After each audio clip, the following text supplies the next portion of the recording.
I've come to talk to you on a topic called, Can Anything Good Come from Marion? And I mimic what Nathaniel says about Jesus.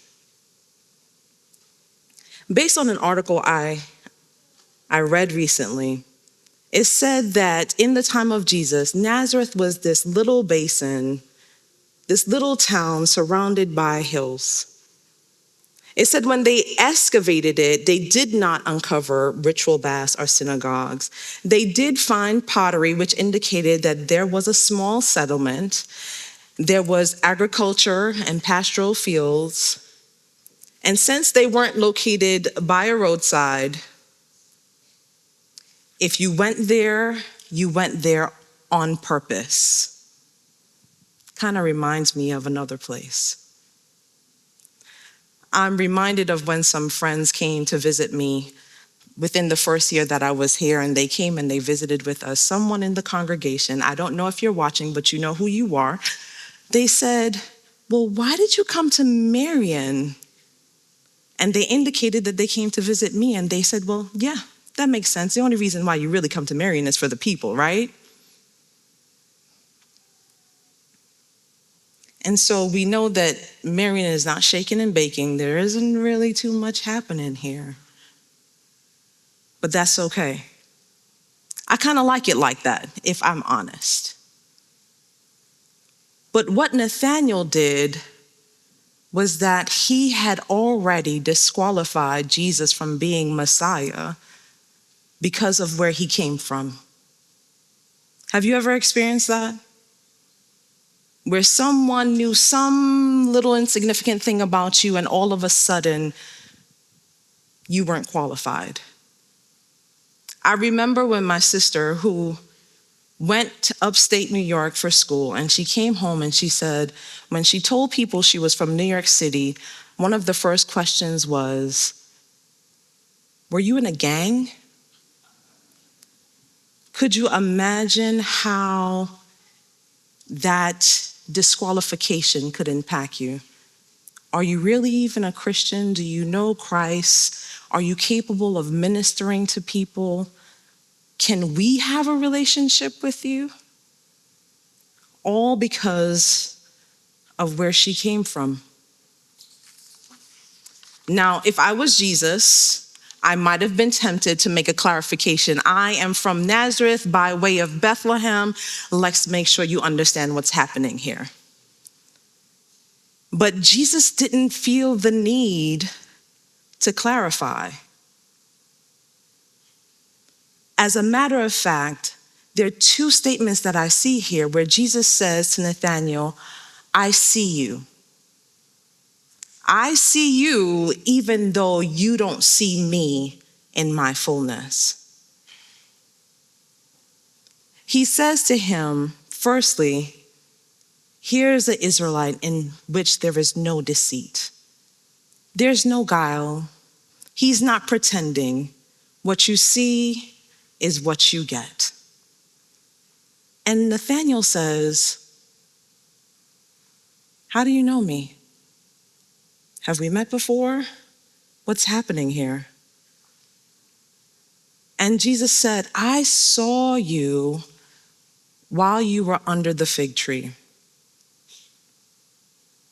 Some scholars say that what Jesus was saying was, Nathanael, while you were in time of your prayer, your worship, your meditation, I was paying attention to you. Nathanael, I see you. And that is where the switch comes, where he says, you are rabbi, you are teacher, you are the Son of God. That's not good ministry, that's great ministry.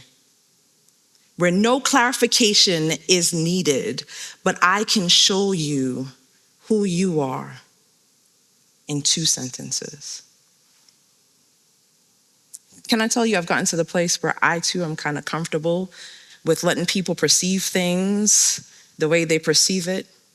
I don't need to clarify for you some of the discrepancies that you might have about my character, because I understand that how you perceive me does not impact who I am. I've done some of that struggle with what identity is. And I think we see Jesus doing the struggle with identity as well when we look at the passage in Matthew. And I want to encourage us as we look at this to struggle with it as well. I've come to understand that we are a church in transition. Is that correct? We are moving towards being more diverse. Diversity when it comes to social economics, diversity when it comes to culture.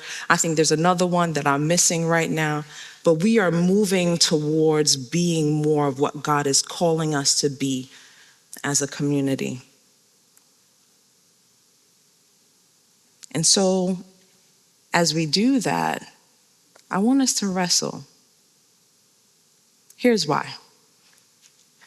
And I should have said this earlier, but I missed it. When I looked at this text, one of the things that I took note of was that this was right before Jesus walks into his ministry. Not only that, but when Jesus confronts the devil and he speaks to him, quotes texts from Deuteronomy, where Moses is preparing the people to go into the promised land. There's something here about preparing yourself for what is coming next. And part of that is the struggle, the wrestling with your identity. Before I move into the Matthew 4 passage, there's some other things that I want to take note of. This phrase, Son of God, is an indication of who Jesus is, an indication of Jesus' authority and his deity. Secondly, we know that there are 3 temptations, but there are only 2 times where the devil says to him, if you are the Son of God, then. Put a pin in that. We're going to talk more about that later.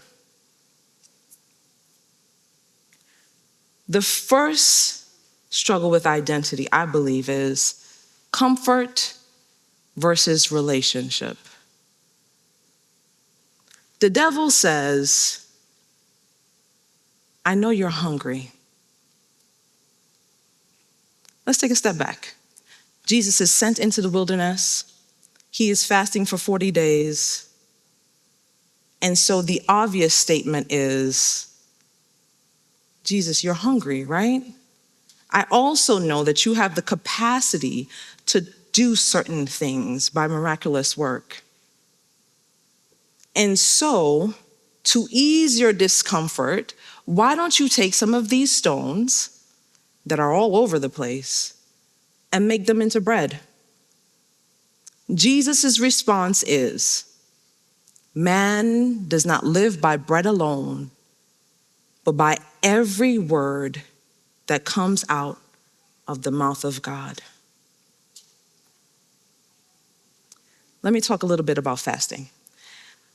In the Spiritual Disciplines Handbook, they quote Brian Taylor from Becoming Christ, saying, self-denial is profoundly contemplative, for it works by the process of human subtraction and divine addition. The book continues to say, fasting reminds us that we care about the soul things. We care about the church. We care about the world. We care about doing God's will. Thus, we willingly set aside a little comfort as we listen and attend to the voice and nourishment of God alone. For God can give us grace and comfort and nurture we cannot get on our own. And so as I read that, one of the realizations is that when we are called into a season of discomfort, it is the potential to have a deeper relationship with God. And as we are called into this season, we are fulfilling what God has called us to be a more diverse church. I can promise you that there will be discomfort. That's a given. And I want to challenge you as to whether your comfort is more important or if hearing God's word, God's voice, more important. Is your comfort more important, or can you hear God when someone who was once Muslim has a conversation with you? Is your comfort more important, or can you hear God's voice when you speak to a homeless person who isn't quite concerned about their hygiene? Is your comfort more important,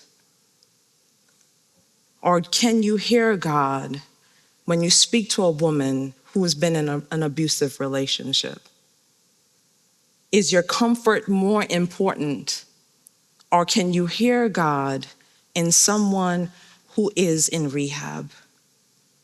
Is your comfort more important, or can you hear God when you speak to someone who believes and knows that racial reconciliation is a part of this good news, this gospel?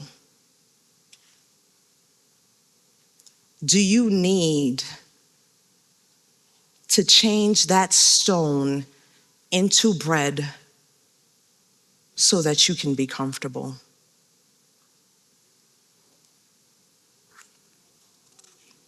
The second test is control versus trust. At this point, the devil has taken Jesus onto the top of the temple, and he says, if you jump down, as the word of God says, the angels are going to come and they're going to protect you. And Jesus says, we are not supposed to test the Lord our God. Jesus is quoting Moses again in Deuteronomy. And that instance, Moses is saying that they should not test the Lord as they did in Massah, where the people were looking for water and they were so discouraged. And they got to the point where they heard themselves saying, is God even here? Is he even with us? I want to couple that with, I wasn't there, but I think the devil knew that this was not Jesus's time to die. And so he understood that if Jesus jumped, of course, God was going to have to do something to protect him and to save him. It was almost like you're pushing God to do something that is outside of his will. It's not about God at that moment. It's about control.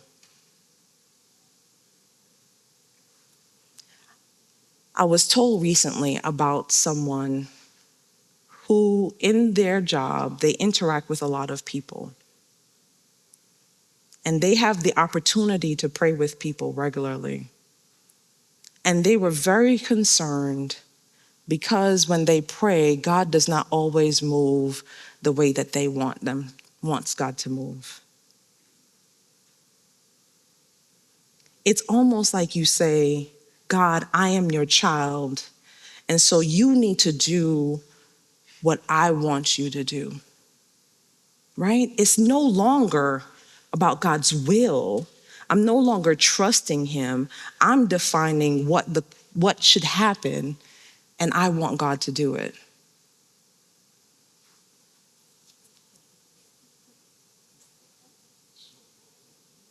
What if we trusted God more instead of trying to manipulate the situation? I have a 7-year-old, for those of you who don't know. And there are times where I, as the adult, have to say to her, no, Abigail, you cannot have candy all day. You have to have some salad.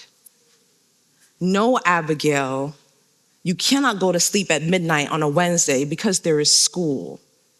Because I understand the big picture. I understand the consequences of what is going to happen.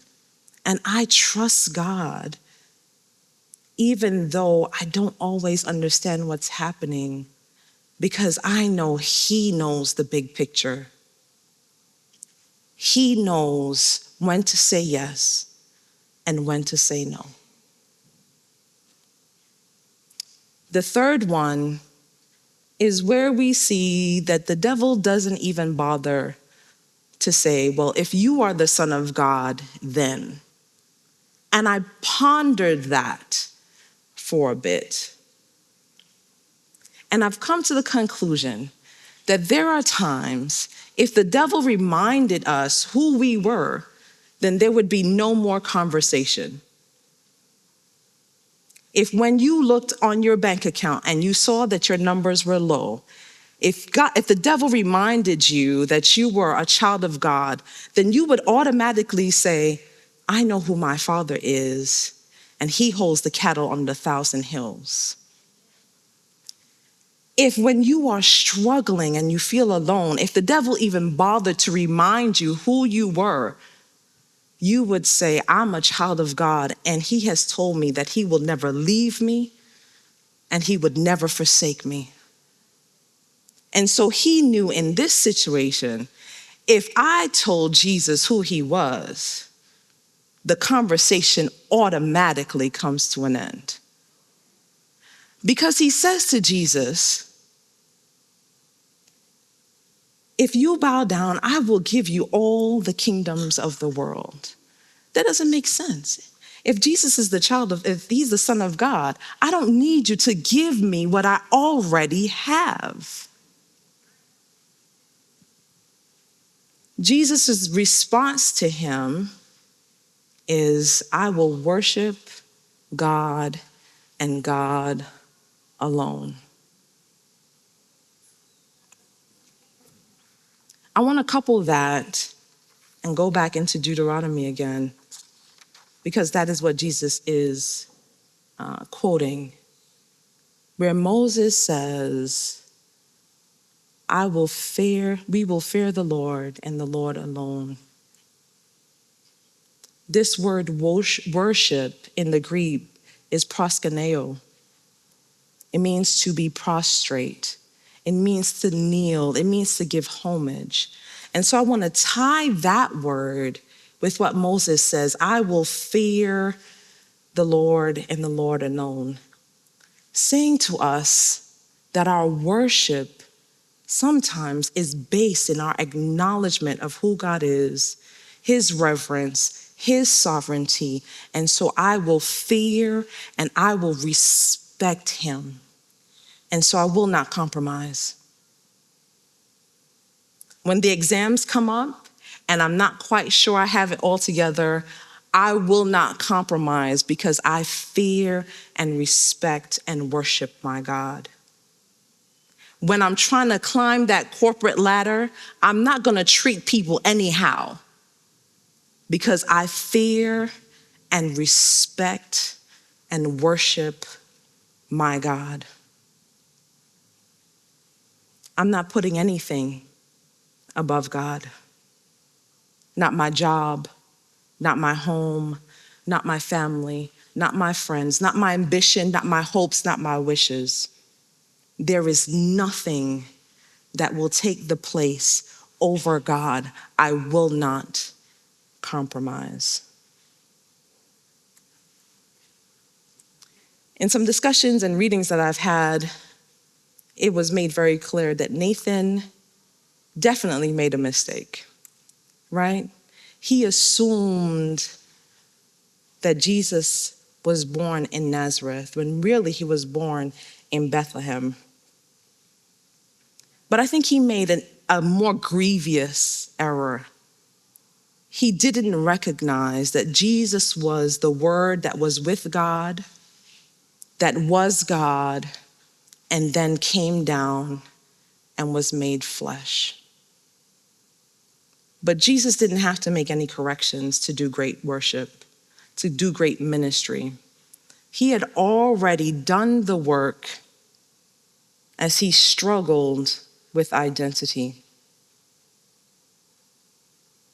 Church, I want to give us an opportunity today to struggle with identity. What are some of the areas that you're having issue with? Are you putting your comfort over relationship? Are you compromising when you really should be worshiping God? Are you trying to have control when you really should trust God?